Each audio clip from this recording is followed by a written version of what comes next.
إن الحمد لله نحمده ونستعينه من يهده الله فلا مضل له ومن يضلله فلا هادي له وأشهد أن لا إله إلا الله وحده لا شريك له وأشهد أن محمدا عبده ورسوله فإن خير الكلام كلام الله وخير الهدي هدي محمد وشر الأمور محدثاتها وكل محدثة بدعة وكل بدعة ضلالة صبحكم ومساكم فقد قال النبي عليه الصلاة والسلام بعثت أنا والساعة كهاتين أما بعد فأعوذ بالله من الشيطان الرجيم بسم الله الرحمن الرحيم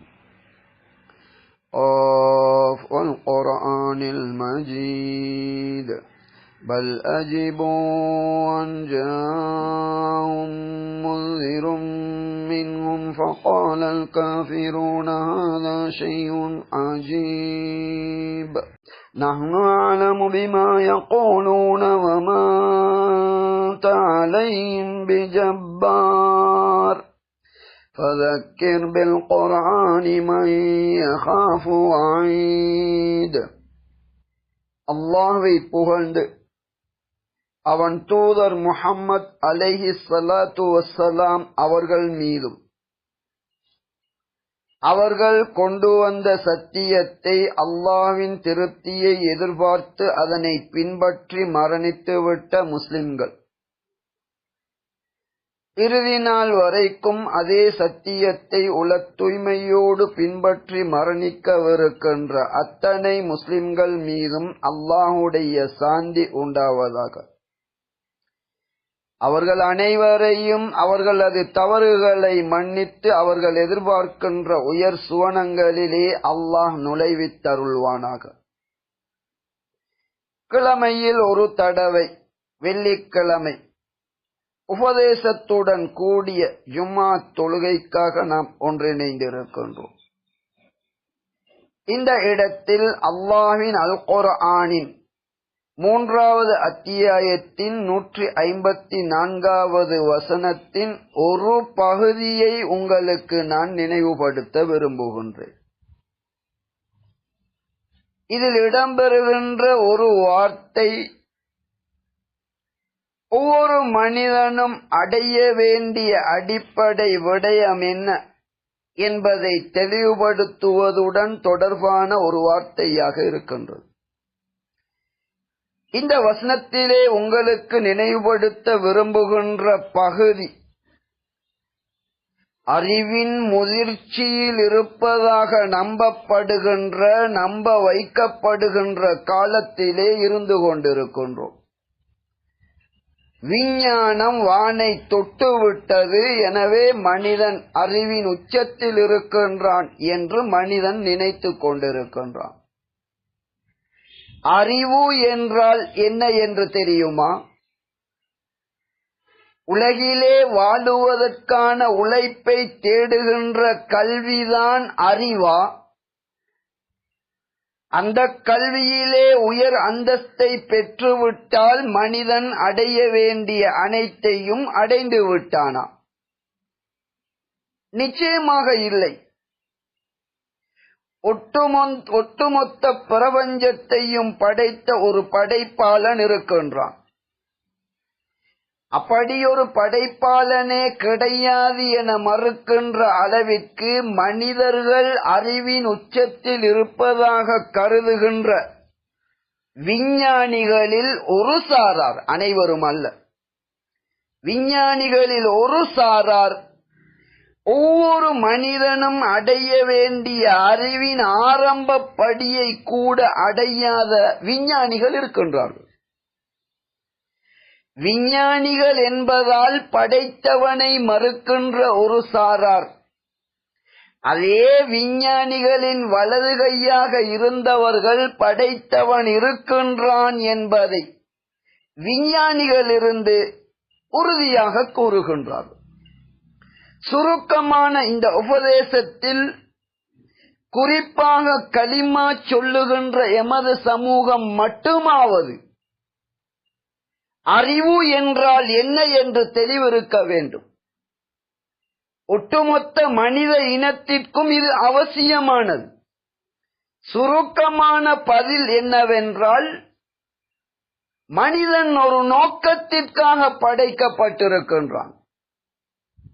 அடிப்படை இலட்சியத்தை இழந்துவிட்ட ஒருவன் எல்லோரும் பெரிதாக நினைக்கின்ற ஒரு விஞ்ஞானியாக மாறினாலும் படைத்தவனை மறுக்கின்ற அளவிற்கு அவனது புத்தி இருக்கின்றது என்றால் அவன் ஒரு மடையன். அவனுக்கு அறிவு கிடையாது என்பது என்னுடைய பார்வை அல்ல, படைத்தவனின் பார்வை.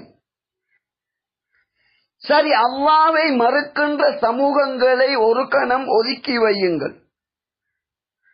அல்லாஹ்வை நம்புகின்ற சமூகம் எதனை அறிவு என்று கருத வேண்டும், அந்த அறிவு இருக்கின்றதா என்பதை சிந்தித்து பார்க்க கடமைப்பட்டிருக்கின்றோம். இது பற்றித்தான் இந்த வசனத்தில் அல்லாஹ், நன்றாக காது கொடுத்து கேட்டுக்கொள்ளுங்கள், நபியின் காலத்தில் நபியிடம் கலிமா மொழிந்து நபியின் தலைமைத்துவத்தின் கீழ் ஒன்றுபட்டவர்களில் 2 சாரார்களை இந்த வசனத்தில் அல்லாஹ் குறிப்பிடுகின்றார். 2 சாராருமே வெளிப்படையிலே முஸ்லிம்கள் என நபியின் காலத்திலே கணிக்கப்பட்டவர்கள். உஹத் யுத்தத்தில் கண்டிப்பாக முஸ்லிம்களுக்கு இருக்க வேண்டிய அமீர் இமாமுக்கு மாறு செய்யக்கூடாது. இருந்தாலும் உஹத் யுத்தத்திலே ஒரு சில சஹாபாக்கள் நபி அவர்களுக்கு மாறு செய்து விடுகின்றார்கள். தற்காலிக தோல்வியை தழுவுகின்றார்கள், சேதங்கள் ஏற்படுகின்றன. இந்த கவலையை மறப்பதற்கு அல்லாஹ்வின் ஒரு அருட்கொடையாக ஒரு சிறு தூக்கத்தை அல்லாஹ் ஆறுதலாக அன்றைய அந்த முஸ்லிம்களுக்கு வழங்கினான். முஸ்லிம்களில் 2 சாராரில் ஒரு சாராருக்கு மட்டும்தான் இந்த அல்லாஹ்வின் நேரடியான அந்த உதவி கிடைத்தது. நபியோடு முஸ்லிம்கள் என வெளியிலே காட்டிக்கொண்டிருந்த உள்ரங்கத்தில் நயவஞ்சகத்தை வைத்திருந்த மற்றொரு சாரார். இவர்கள் பற்றி அல்லாஹ் கூறுகின்றான், يَظُنُّونَ بِاللَّهِ غَيْرَ الْحَقِّ ظَنَّ الْجَاهِلِيَّةِ. அல்லாஹ்வை பற்றி உண்மை அல்லாத ஜாஹிலிய நம்பிக்கைகளை இவர்கள் கொண்டிருந்தார்கள் என்று அல்லாஹ் கூறுகின்றான். இங்கு உங்களுக்கு நான் புரிய வைக்க முயற்சிக்கின்ற அடிப்படை உண்மை, இஸ்லாம் என்பது அறிவாகும். இஸ்லாத்திற்கு முரணான நம்பிக்கைகள், செயற்பாடுகள் இவை ஜாஹிலியத்தாகும். ஜாஹிலியா என்ற வார்த்தையின் கருத்து மடமை, அறியாமை என்பதாகும்.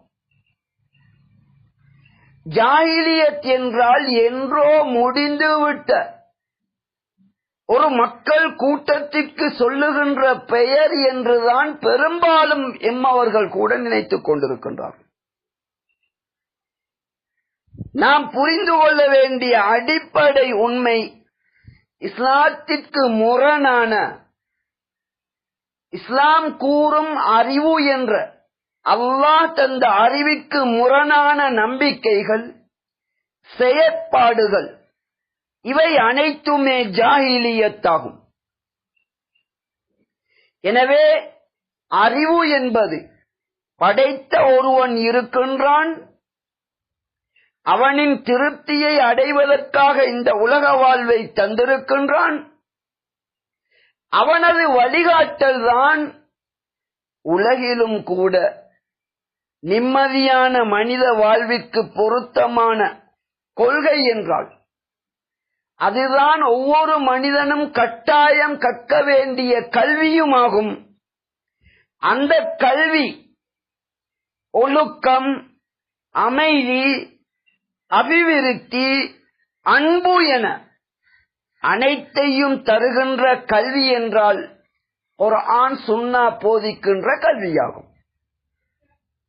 இப்போது நபியின் காலத்திலே ஒரு சம்பவம் இடம்பெற்றது. நபியோடு முஸ்லிம்களாக இருந்தவர்களில் மக்காவில் இருந்து ஹிஜ்ரத் சென்றவர்கள் முஹாஜிர்கள் என்பது உங்களுக்கு தெரியும். மதீனாவிலேயே அங்கு ஊராக அங்கிருந்த மக்கள், இவர்கள் அன்சார்கள் என்பது தெரியும்.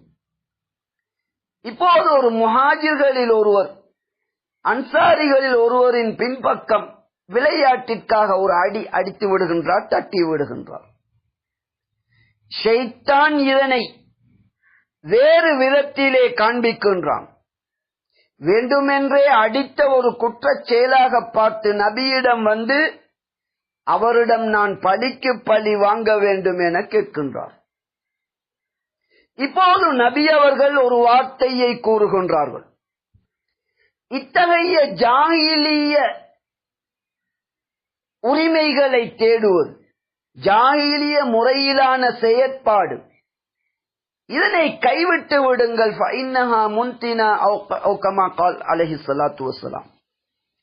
இவ்வாறு பழிக்கு பழி வாங்குவது என்பது இனங்கள் குலங்களுக்கிடையிலே அதனை ஒரு எதிர்பொருளாக பார்ப்பது என்பது இவை நல்ல பழக்கங்கள் அல்ல என்று நபி அவர்கள் போதிக்கின்றார்கள். சஹீஹ் முஸ்லிமிலே இடம்பெறுகின்ற இந்த ஹதீஸின் விளக்கம் என்ன என்று கூட யாரோ ஒரு முஸ்லிமான ஒரு ஆண் அல்லது பெண் கேள்வி பதில் குழுமத்திலே இந்த ஹதீஸின் விளக்கம் என்ன என்று கூட கேட்டிருக்கின்றார்கள். எப்படியோ இங்கு நாம் புரிய வேண்டிய விடயம், ஒவ்வொரு மனிதனுக்கும் கண்டிப்பான அவசியமான அறிவு என்பது குர்ஆனும் சுன்னாவும் போதிக்கின்ற அறிவாகும். இந்த அறிவு இல்லாத எந்த ஒரு சமூகமும் உலகிலே ஒரு உயர் மனிதன் அந்தஸ்தை அடைய முடியாது. உலகிலே இன்று மனிதர்கள் அநியாயமாக கொலை செய்யப்படுவதை பார்க்கின்றோம். பயங்கரவாதம் இருக்கக்கூடாது என்ற குரல் அமெரிக்காவின் ஆட்சி அதிகாரத்தில் உள்ளவரிடமிருந்து உலகிலுள்ள நாலா பக்கங்களிலிருந்தும் குரல்கள் எழுகின்றன. ஆனால் உண்மை என்ன தெரியுமா?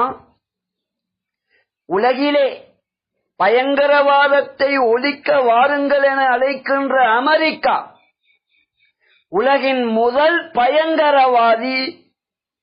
பயங்கரவாதத்தின் அடிப்படை அம்சமான ஆயுத வியாபாரி. இரண்டு சக்திகளுக்கிடையில் ஒன்று ஒரு ஆட்சியாக இருக்கும், அதனை எதிர்த்து போராடுகின்ற கெரில்லா குழுக்கள் என்று சொல்வார்கள். இரண்டு குழுக்களுக்குமே ஆயுதத்தை விற்பனை செய்பவர்களில் முதலாம் அவர் அமெரிக்காவின் ஆட்சியாளர்கள் என்பதை நான் கூறவில்லை. இலங்கையிலே கத்தோலிக்க மதத்தின் முதன்மை வழிகாட்டி மத தலைவர் தெளிவான வார்த்தையில் அதனை வெளிப்படுத்தி இருக்கின்றார். அதுதான் உண்மையுமாகும். எதற்காக கூறுகின்றேன் என்றால், இஸ்லாம் என்றால் பயங்கரவாதம், முஸ்லிம்கள் என்றால் பயங்கரவாதிகள் என்று லேபல் குத்துவதற்கு பெரும் முயற்சி செய்கின்றார்கள். இஸ்லாத்தை அறியாத எம்மவர்களில் ஒரு சிலரும் இஸ்லாம் அறவே ஏற்காத செயல்களை செய்து விடுகின்றார்கள்.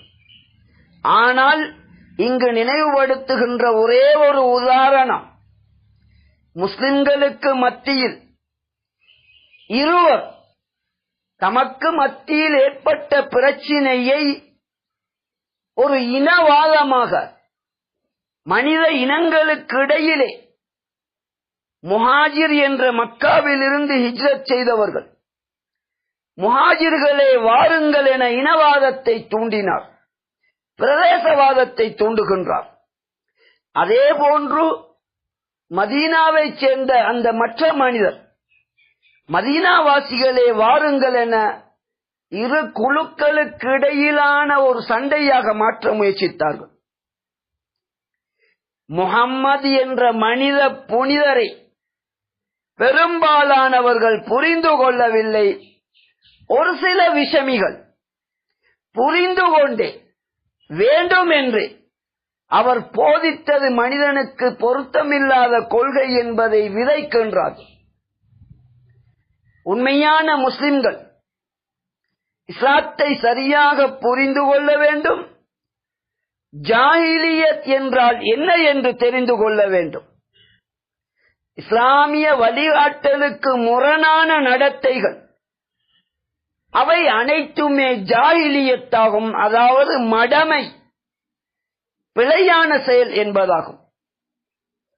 மனிதர்களுக்கிடையிலே பிரதேசவாதம், குலம், கோத்திரம் என்பதை மனிதர்களை அடையாளம் காண்பதற்காக ஏற்படுத்தி இருப்பதாக அல்லாஹ் சொல்லுகின்றான்.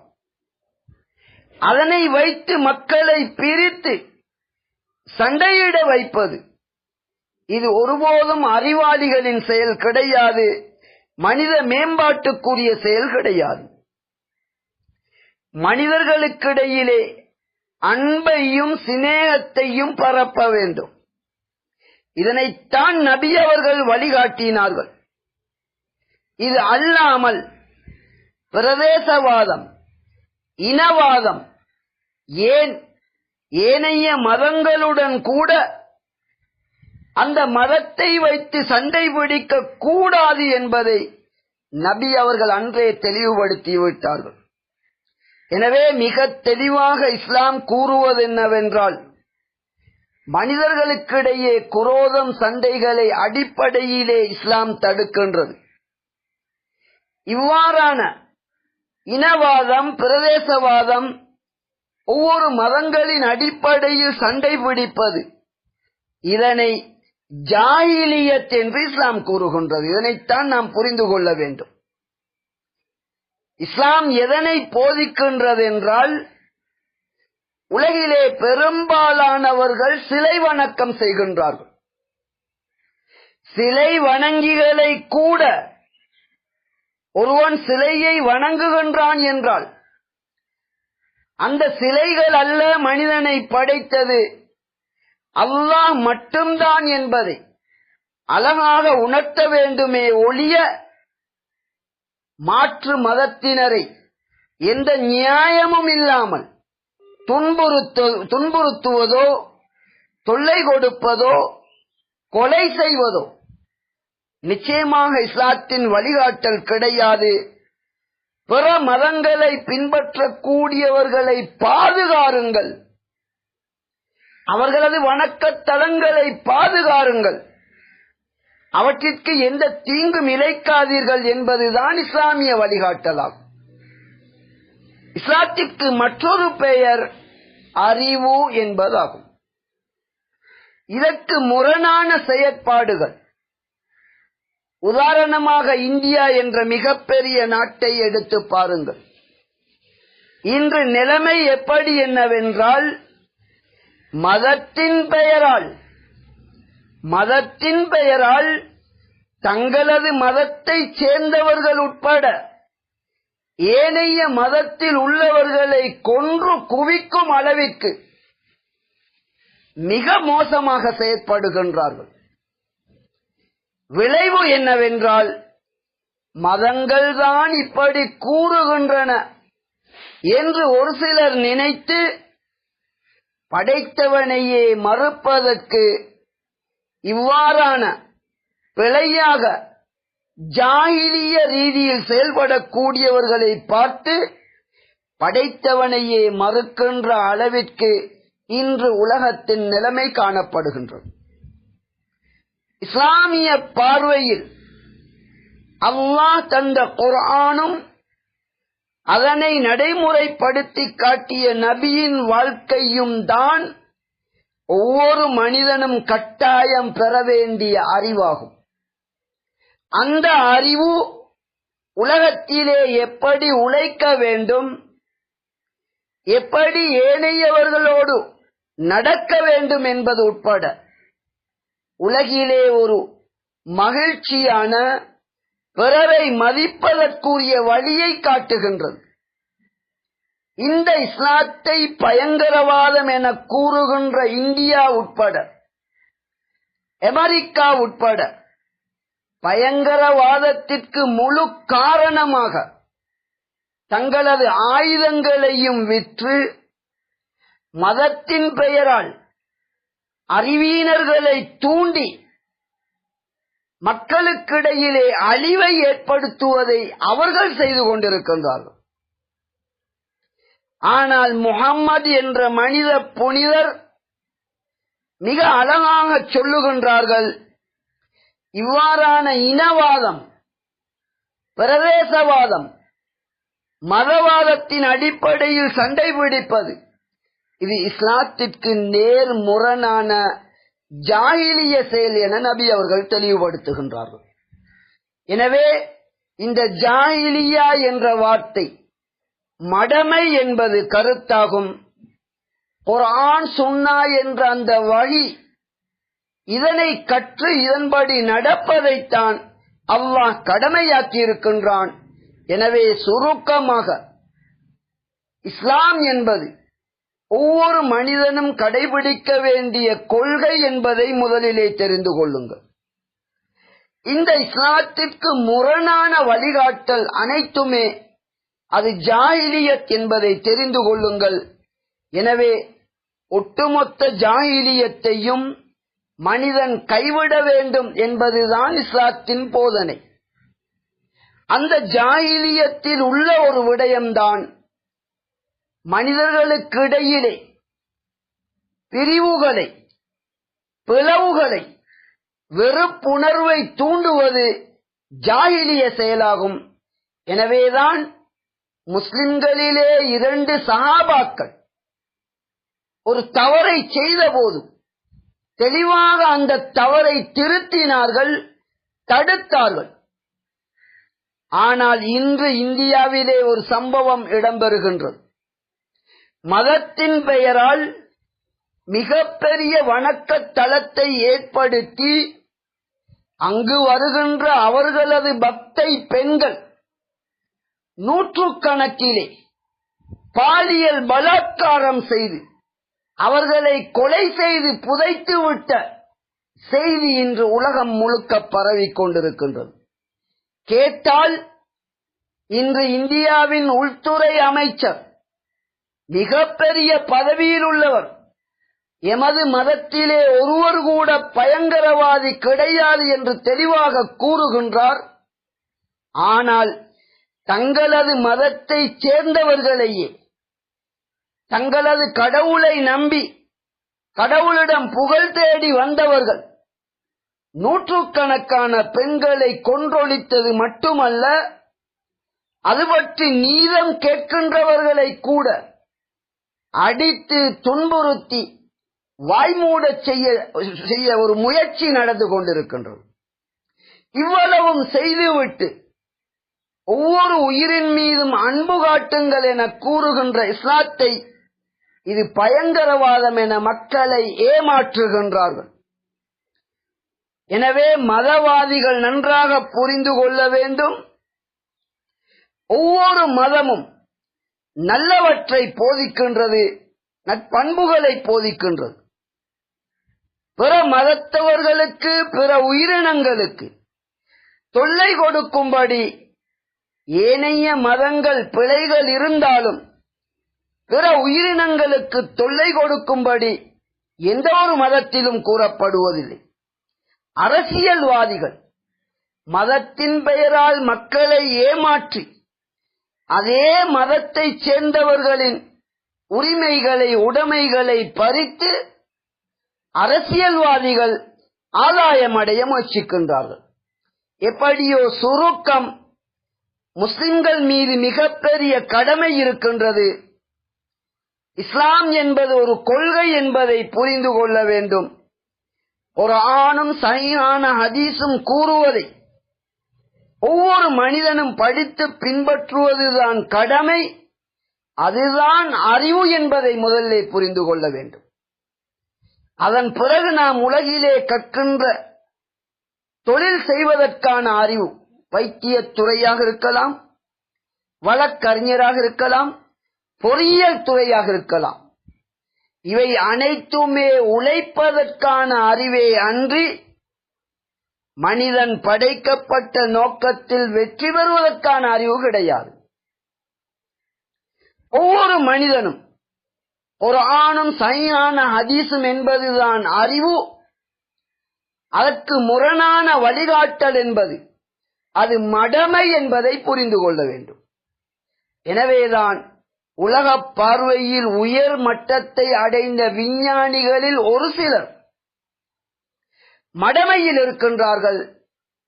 இங்கே அல்லாஹ் சொல்லுவது போன்று யபுன்னூன பில்லாஹி கைரல் ஹக்கி தன்னல் ஜாஹிலியா,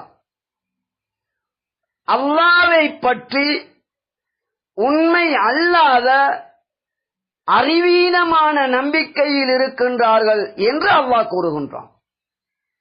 எனவே இஸ்லாத்திற்கு முரணான நம்பிக்கைகளில் இருந்து விடுபட்டு குர்ஆன் சுன்னாவின் வழிகாட்டலில் நம்பிக்கையாக இருக்கலாம், நட்பண்புகளாக இருக்கலாம், இவற்றின்படி நடப்பதில் தான் உலக வாழ்விலும் கண்ணியமான சிறப்பான வாழ்வை அடைய முடியும். நாம் படைக்கப்பட்ட நோக்கத்திலே நாம் வெற்றி அடைய முடியும். எனவே இஸ்லாம் என்ற குர்ஆன் சுன்னாவை படியுங்கள், அதன்படி நடவுங்கள். உலகிலே ஒரு மனித புனிதராகவும் மரணத்தின் பின்னர் நிலையான வெற்றியாகிய அந்த சுவனத்தை அடைவதற்கும் இதுதான் கட்டாயம் என்பதை புரிந்து அந்த நேர்வழிக்காக அல்லாஹ்வை பிரார்த்தியுங்கள். ஃபஸ்தக்ஃபிரூஹு இன்னஹு ஹுவல் கஃபூர் ரஹீம். இன்னல் ஹம்தலில்லாஹி நஹ்மதுஹு வ நஸ்தஈனுஹு மன் யஹ்திஹில்லாஹு ஃபலா முضل லஹு வ மன் யுضللஹு ஃபலா ஹாதிய லஹு வ அஷ்ஹது அன் லா இலாஹா இல்லல்லாஹு வஹ்தஹு லா ஷரீக லஹு வ அஷ்ஹது அன்ன முஹம்மதன் அப்துஹு வ ரசூலுஹு فإن خير الكلام كلام الله وخير الهدي هدي محمد وشر الأمور محدثاتها وكل محدثة بدعة وكل بدعة ضلالة. أما بعد. இஸ்லாம் என்பது ஒரே படைப்பாளனின் வழிகாட்டலை பின்பற்றுவதுதான் இஸ்லாமாகும். வாழ்வின் முழுமையான வழிகாட்டலை தரக்கூடிய இஸ்லாம் பிற உயிரினங்களுக்கு அநீதம் இழைக்காதீர்கள் என்பதை மிக தெளிவாக கூறுகின்றது. பிற மனிதனுக்கு நீங்கள் செய்த அநீதத்தை அந்த மனிதன் மன்னிக்காவிட்டால் அந்த அல்லாஹ்வே மன்னிக்க மாட்டான் என்ற அடிப்படையை கூறுகின்றது. இஸ்லாம் என்ற கொள்கையின் சிறப்பம்சங்களில் ஒன்று, ஒரு முஸ்லிம் மற்றவனுக்கு அநீதம் இழைக்க கூடாது, அநீதம் இழைக்கின்றவனுக்கு உதவி செய்யுங்கள் என நபி அவர்கள் கூறினார்கள். அநீதம் இழைக்கின்றவனுக்கு உதவி இப்போது இந்தியாவிலே நடக்கின்றது.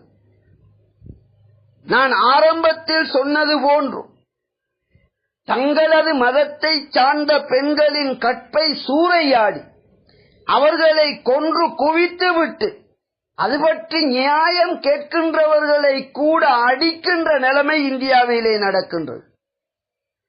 அப்படி என்றால் இவ்வாறு செய்யக்கூடிய அநியாயக்காரர்களோடு சேர்ந்து அவர்களுக்கு துணை நிற்பதுதான் அநியாயம் செய்பவருக்கு செய்கின்ற உதவியா? அப்படித்தான் அந்த பெரும் தொகையை கொண்ட மக்கள் நடக்கின்றார்கள். ஆனால் உண்மையான ஒரு முஸ்லிம் சமூகம், அவரிலே எவ்வளவு உயர் மட்டத்தில் உள்ள ஒரு தலைவராக இருந்தாலும் அவர் பிறருக்கு அநீதம் இழைத்தால் அவருக்கு உதவி செய்யுங்கள் என்று நபி அவர்கள் கூறுகின்றார்கள். செவிமடுத்த தோழர்களுக்கு ஆச்சரியம் ஏற்படுகின்றது. அநீதம் இழைக்கப்பட்டவனுக்கு உதவி செய்ய முடியும், அநீதம் செய்கின்றவனுக்கு எப்படி உதவி செய்வது? ஒரு ஹதீஸிலே நபி அவர்களிடம் விளக்கம் கேட்டார்கள்.